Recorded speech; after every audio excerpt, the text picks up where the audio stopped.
Hi everyone, welcome to My Green Closet. So we are nearing the end of Fashion Revolution Week, which is a time where we reflect on the Rana Plaza factory collapse, ask brands for better transparency, and look at ways we can be more conscious consumers of fashion. For the last few years, I've taken part in the Haulternative campaign, which encourages alternatives to the traditional fast fashion haul by sharing secondhand, swapped, rented, DIY'd, or long-loved clothes. And for my Haulternative this year, I'm going to show a few relatively easy DIY projects and ways that I transformed existing clothes. So these are all pieces that I either thrifted or already had, but wanted to change or update in some way. So the first one is this dress, which I found at the thrift store. And this caught my eye because I absolutely love the color, and it's also a beautiful silk fabric, although the dress is actually pretty poorly sewn. Now, because of how this sits with the elastic waist, it doesn't really fit my pregnant body. And while I like the style, I thought this would be a piece I'd get a lot more wear from as just a skirt instead of a dress. Especially if there is an elastic waist, turning a dress into a skirt is really easy. All you have to do is cut above the elastic. I cut pretty close because I was planning on rolling the whole elastic under, but you can also cut some extra for seam allowance and just stitch that down. Then you either fold the extra fabric down or fold the elastic down and sew in place, making sure to stretch the elastic as you sew.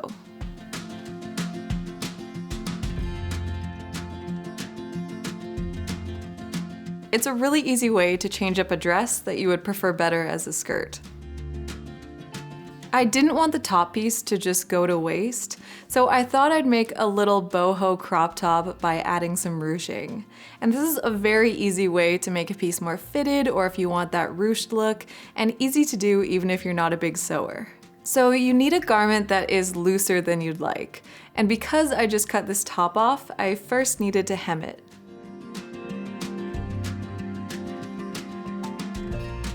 Then you take elastic thread and spin it onto a bobbin. This is what will create the ruching. Now you always want to sew on the outside of the fabric, and you want to do at least 2 to 3 rows. Decide how you'd like them spaced and then just sew. The elastic will take care of the ruching, although you might find that you want to play with the thread tension a bit, so it's good to start on a test piece first.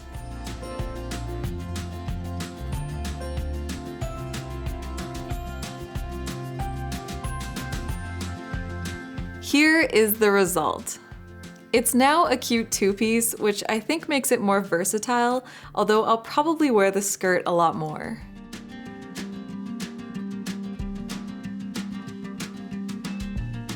Next, I have a dye project, and this is one of my favorite ways to dye clothing. It's called eco-printing, and I actually did this back in the fall, so you might notice that my hair is long. This is a method which uses flowers and leaves to transfer dye directly to the fabric, although it's important to do your research beforehand and make sure the plants you're using are safe and also have some dye properties. But it's also good to be really open to experimentation with this method because quite often you'll get unexpected results. This kind of dyeing also works best on protein fibers like silk or wool, although you can get some color on natural fibers, but don't bother with synthetics. So my mother kindly froze some of the flowers she had growing in her garden at the end of summer, and I was especially excited about these purple lilies because they have such a deep color that I thought would work really well. I found this beautiful silk robe secondhand, which is perfect both because it's silk and a light color. The first thing to do is lay out your garment and plan how you're going to fold it, because the plant print will create a mirror on the folded side. I always start at the center back or center front.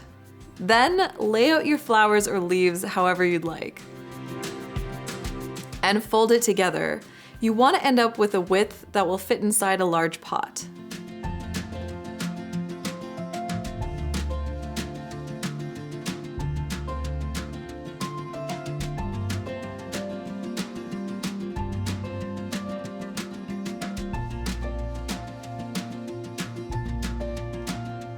When you're done folding, wrap it around a stick or something hard that's okay to steam.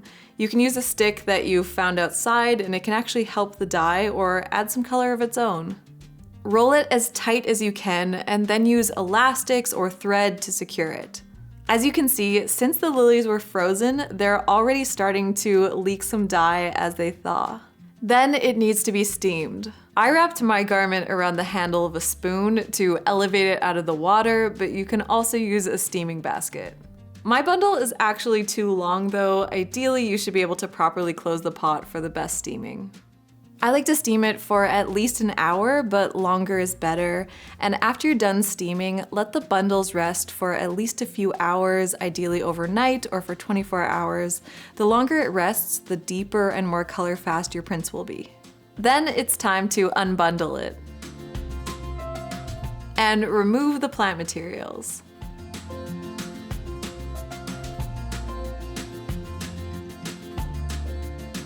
Then you just need to give it a little rinse to remove any excess dye.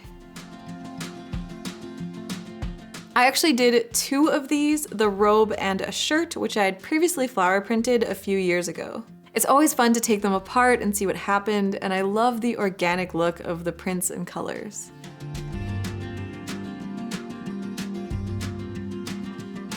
The top is in my capsule wardrobe, and the robe is just a beautiful piece I love wearing at home. I'm really happy with how both of these turned out.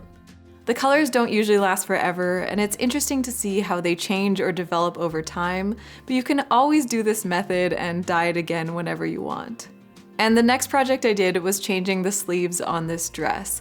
I made this dress probably about 10 years ago, and I really love it, but this last summer I just wasn't feeling the cutout sleeves anymore, and I decided to turn it into a tank dress. Because it is a raglan style, I still had to use some of the existing sleeve instead of just removing the whole sleeve. So I cut a line where I wanted the new strap to be, including some seam allowance. Then unpicked the rest of the sleeve to remove it.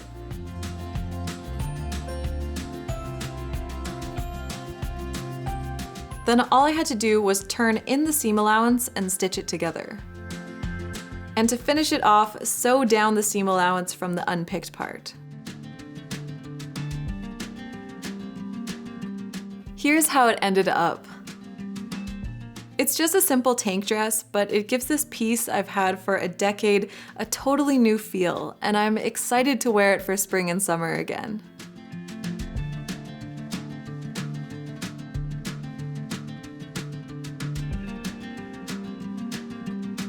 So those are the DIY projects I wanted to share with you for my Haulternative this year. And there are often little things you can do which don't take much time, but can completely change or update a piece that you're maybe bored with or don't wear that often. And it is so much more sustainable and ethical to use existing garments and adjust them how you like instead of buying new clothes. Plus, you get a completely one-of-a-kind piece. I hope this video has maybe inspired you to get creative with some pieces in your closet, and I'd love to hear in the comments if you've tried updating or transforming any existing or secondhand garments. Thank you for watching, and thank you so much to those of you supporting me on Patreon, and I'll see you in the next one.